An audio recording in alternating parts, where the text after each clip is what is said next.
start, don't forget to subscribe, because what you're about to hear isn't just disturbing, it's the truth behind the story you thought you knew. Tonight, we uncover the terrifying origins of Neverland, not as a fantasy, but as a trap for the innocent. What if Peter Pan was never a hero, but a predator hiding in plain sight? They say Neverland is a place of magic and childhood wonder, a place where you never grow up. But what if I told you that behind all that glitter and dreams lies something dark, something twisted, something downright terrifying? I never believed in any of it until my little brother, Michael, vanished one stormy night, and what I found after that shattered everything I thought I knew about Peter Pan, the boy who never grew up. It all started with the note, 3 simple words, slipped quietly under my bedroom door. Come find me. At first, I thought it was a joke. Michael loved pranks, but this one felt odd. The handwriting was shaky, like he'd written it in a panic, and the paper smelled strange, like old leaves mixed with something rotten. I called his name across the house. No answer. The wind was picking up outside, howling around the corners of the old house like it was alive. I checked every room, every closet, every hiding spot we'd ever played in. But Michael was gone. Then I heard it, a soft, twisted laughter, faint but unmistakable, not the innocent giggle of a child, but a broken sound that sent a shiver down my spine. The clock on the wall chimed midnight, and I grabbed my flashlight and crept outside into the cold, dark night.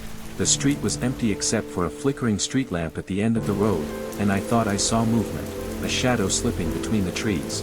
Then I saw him, Peter Pan. But not the boy I remembered from storybooks. His eyes glowed red, like burning coals, and his smile was sharp, twisted, cruel. Welcome to Neverland, he whispered, voice like a knife slicing through the silence. Where dreams go to die. I froze. And that's when I realized, Neverland isn't what we think it is. I should have run. Every part of me told me to turn around, go back inside, call the police, call anyone, but I didn't, because Peter Pan turned his head just slightly, and in his arms was my brother, Michael, unconscious, limp, cradled like a doll in the arms of a nightmare. My feet moved before my brain could stop them. Michael, I screamed, and Peter smiled, wider this time, his teeth too sharp, his mouth too large, his eyes never blinking. Then, with one swift flap of torn, leathery wings I swear weren't there a moment ago, he rose into the sky and vanished behind the clouds, gone. I stood there in the cold, heart pounding, head spinning, and that's when the world around me began to shift. The clouds swirled unnaturally above, trees bent toward me as if listening, the air itself grew heavier, thick with the scent of moss and decay. A soft ringing echoed in my ears, and then, without warning, the ground beneath me gave way. I woke up in the middle of a dense, dead forest, the sky above gray and unmoving like a painted ceiling. The trees creaked even though there was no wind, everything smelled wet, moldy, wrong, and the silence was alive. I tried retracing my steps, but the path behind me was gone. No footprints, no light, just endless woods and a single worn trail ahead. There was nowhere else to go, so I walked. As I followed the trail, I saw signs, scraps of old toys nailed to tree trunks, rusted tricycles half buried in the dirt, broken picture books with children's names crossed out violently in red. I was in Neverland, but not the one from bedtime stories. This was a place where lost boys were never found again. After hours of walking, I reached a clearing, and that's when I saw them, children, dozens of them, sitting in a circle, their faces pale and hollow, eyes sunken like they hadn't slept in years. Some stared blankly into space, others rocked back and forth whispering nonsense. In the center of the circle was a fire, and beside it, a boy no older than 10, holding a long curved blade across his lap. He smiled at me. "You're new," he said cheerfully. "Peter said you'd come." I stared. "Where's my brother?" His smile didn't fade. "Peter's showing him the ropes. He's becoming one of us." "One of what?" I asked, backing away. The boy stood, and his shadow was wrong. It stretched out in all directions, moving even though he didn't. He leaned in close, a lost boy. Then he tilted his head and whispered, "You don't get to grow up here." I turned and ran. Branches whipped my face, thorns tore at my arms, but I didn't stop. That forest wanted me. I could feel it, like the trees were trying to pull me in and keep me. Eventually, I stumbled into a clearing, collapsed onto the wet ground, gasping for breath, and that's when I heard her. "You shouldn't have come," a voice said from above.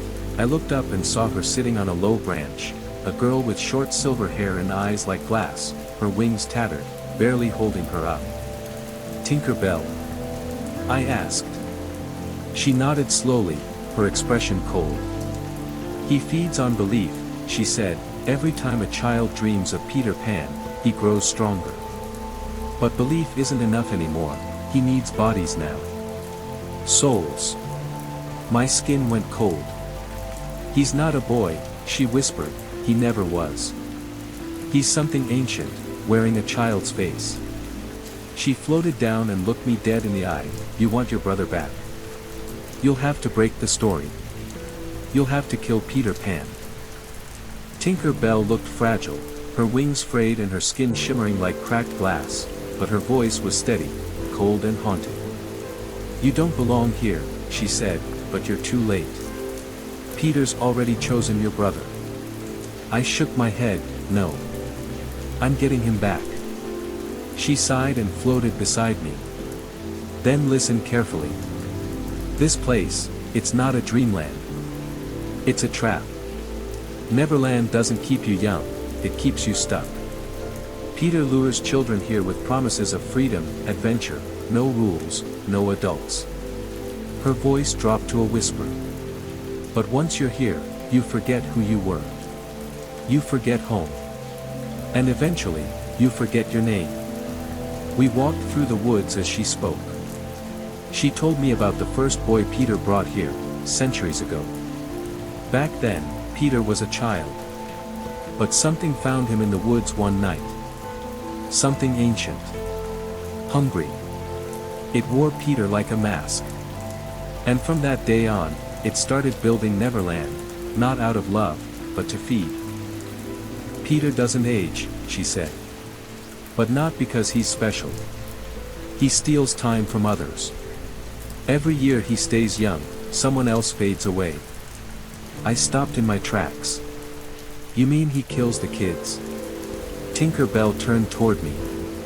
"No," she said softly. "He makes them part of the island. They become the trees. The fog. The shadows. That's why Neverland is alive. It's made of stolen children." My stomach turned. I thought about the forest, the trees that bent toward me, the whispers, the feeling that something was always watching. It wasn't paranoia. It was the others, the ones Peter had already taken. "Why my brother?" I asked. Tinker Bell looked away. "Because he's pure. He still believes. That makes him easier to control. And Peter, he likes turning believers the most." She pulled something from her pocket, a broken compass with a cracked face. She handed it to me. "This will lead you to the heart of Neverland," she said. "That's where he keeps the new ones, before they forget who they are." I took the compass, my hands shaking. Then she looked at me with dead seriousness. "But if you see the shadow, run. That's Peter's true form. If you face it, it'll see you. And once it sees you, it never stops hunting." I walked for what felt like hours. The compass spun wildly, then slowly began pointing east. The deeper I went, the darker it got. There was no sun, just a red glow in the sky, like embers from a dying fire. Eventually, I reached a hill covered in rusted playground equipment, slides twisted like vines, broken seesaws creaking in the wind, and in the middle was a tall, black tree with a wooden door built into its base. The compass pulsed in my hand. I stepped inside. It wasn't a tree, it was a stairwell, spiraling downward, impossibly deep. The walls pulsed like living skin. The air was warm and wet, and every step echoed like I was inside a throat. At the bottom, I found a door. Carved into it were names, hundreds of them, scratched in small, desperate letters. Names of children. One of them read, Michael. I took a deep breath, and opened the door. The room was massive, like a cathedral made of bone and ash. At the far end, seated on a throne made of stuffed animals and torn blankets, was Peter. And beside him stood Michael. But it wasn't him. His eyes were empty. His skin was pale. He didn't blink. He just stood there, silent, like a puppet without strings. Peter smiled when he saw me. "You made it," he said, rising slowly. "Most siblings don't come this far." "What did you do to him?" I shouted. Peter laughed. "I gave him what every child wants, a world without rules. No bedtime. No school. No parents yelling at him to grow up." He stepped closer. Why would he go back, when he could stay young forever? I clenched my fists. "He's not yours." Peter tilted his head. His eyes flickered, like candlelight in the wind. "You still don't get it, do you?" he whispered. "Neverland is me. The longer he stays, the more he becomes part of it. Of me. You can't save him." Then his voice dropped to something inhuman. "But you can join him." Suddenly the ground shook. The lights flickered.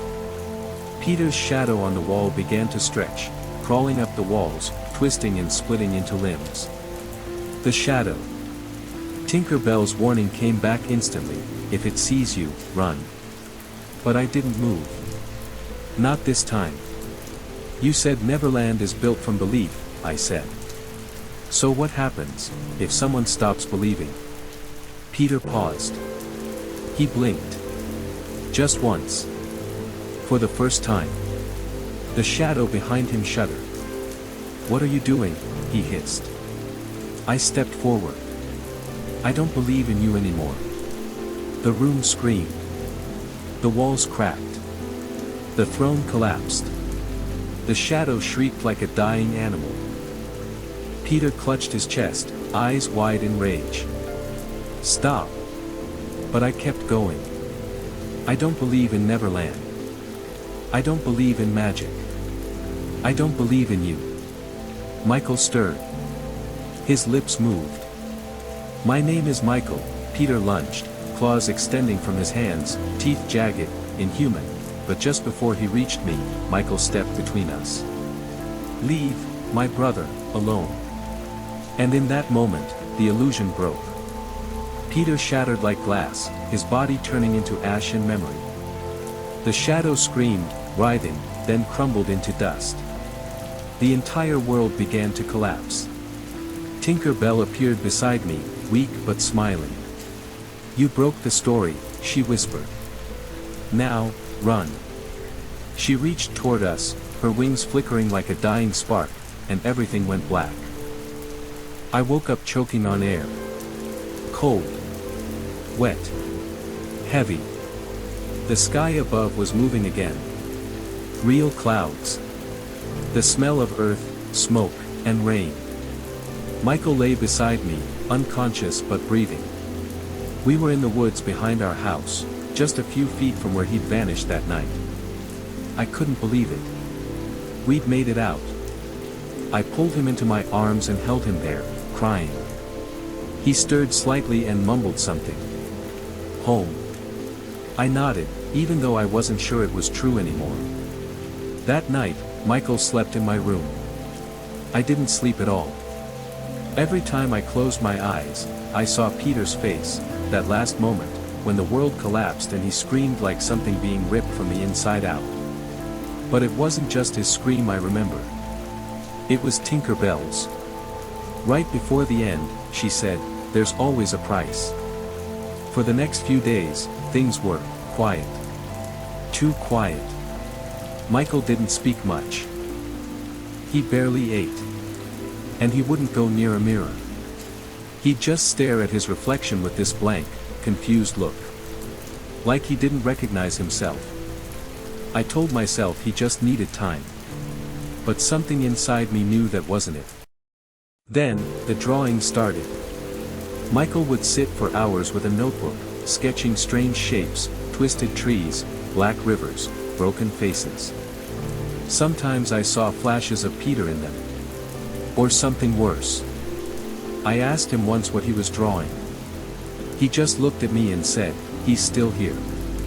That night, I dreamed I was back in Neverland. But it was different. Empty.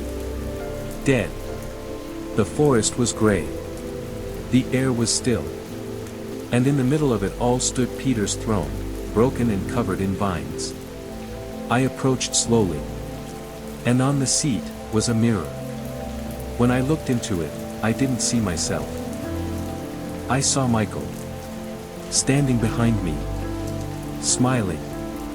I shot awake in a cold sweat. My heart pounding. My breath stuck in my throat. Michael was gone. I searched the house in a panic. Every room. Every closet. The basement. The attic. And then I found him. Sitting on the swing in our backyard, staring up at the stars. I called out to him. He turned slowly, and for a moment, just a moment, I saw it. A flicker of shadow behind his eyes. And then he said, "Do you ever wonder what happens to the children who leave Neverland?" I froze. He smiled, wide and empty. "They never really leave." I took a step back. "No, we escaped. I brought you home." Michael stood now, tilting his head, exactly the way Peter used to. "You broke the story," he said. "But stories don't die. They change." His voice echoed, layered, like two voices speaking at once. Then he said something I'll never forget. "You didn't kill Peter. You replaced him." The wind picked up. Leaves circled around us like a storm. Michael looked up at the moon, eyes glowing faintly. "Neverland needs a storyteller," he whispered. "And now, it has one." I ran inside and locked the doors. He didn't follow. That was a week ago. Michael hasn't spoken since. He just sits by the window, watching the sky. And sometimes, late at night, I hear him laughing softly to himself. It's not his laugh. It's Peter's. If you're listening to this, I need you to understand something. Neverland isn't a fairy tale. It's a virus. It spreads through belief. Through stories. Through memory. And by hearing this, you're part of it now. If you dream about flying boys, glowing fairies, and forests that whisper your name, don't follow them. Don't answer the window. Don't go looking for what you've lost. Because Peter Pan may be gone, but Neverland is still hungry.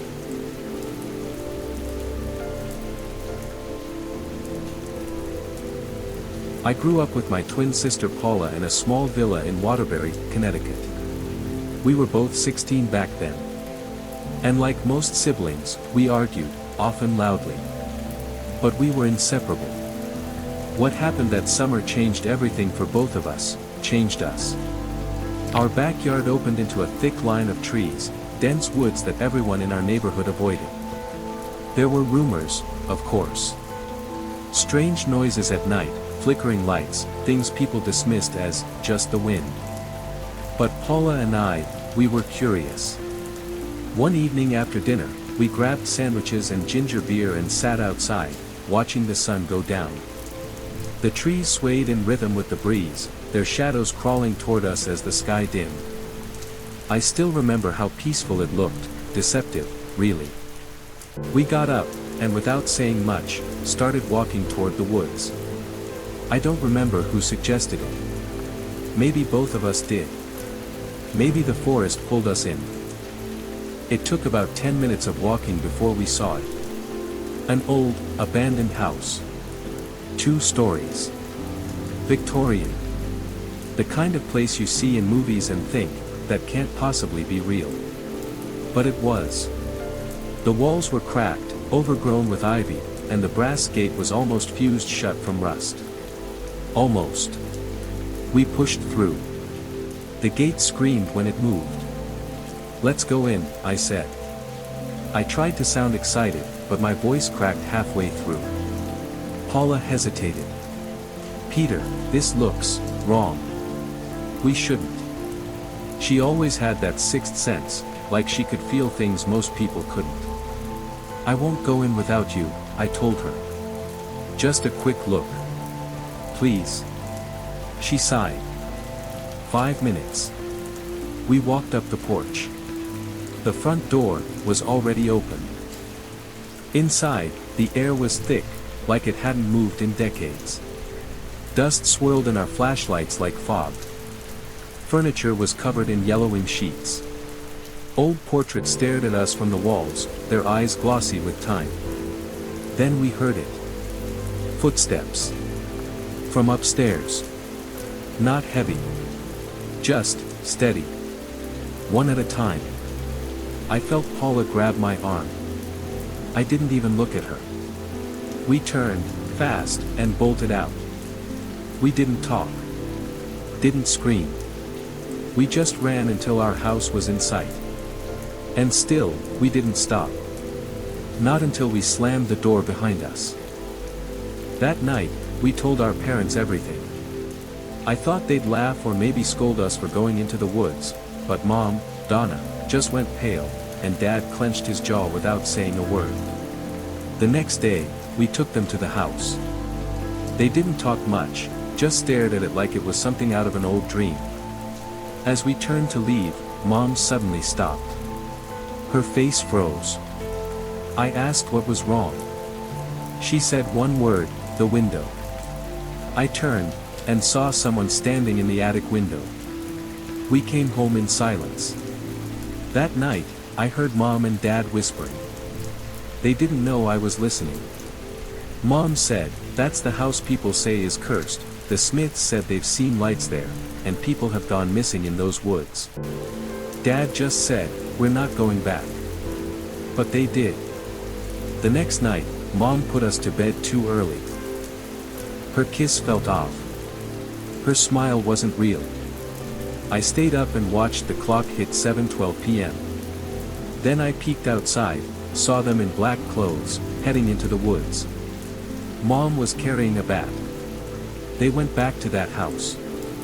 Days later, they told us only pieces of what happened, just enough to haunt me. The house was worse inside. Broken glass everywhere, pages ripped from books and stuck to the walls, full of weird symbols and nonsense words. Then a man appeared. Skinny. Bald. Wild eyes. He screamed something they couldn't understand and ran at them like an animal. Mom hit him, but he just laughed. Even when Dad tied him to a chair with rope, he kept laughing, blood dripping from his face. Then he whispered, "Where are the children?" Over and over. The police came and took him away. 3 weeks later, we got a call. He wasn't just some crazy guy. He was a wanted criminal who'd escaped a psychiatric hospital years ago, living off-grid in abandoned houses. The scary part? He had journals, pages filled with drawings of 2 kids. Labeled, Peter and Paula. He drew our house. Our backyard. Us, eating sandwiches near the trees. He'd been watching us. For who knows how long. We moved after that. But last night, Paula texted me. She still lives in Waterbury, different area now. She said she heard something at her front door.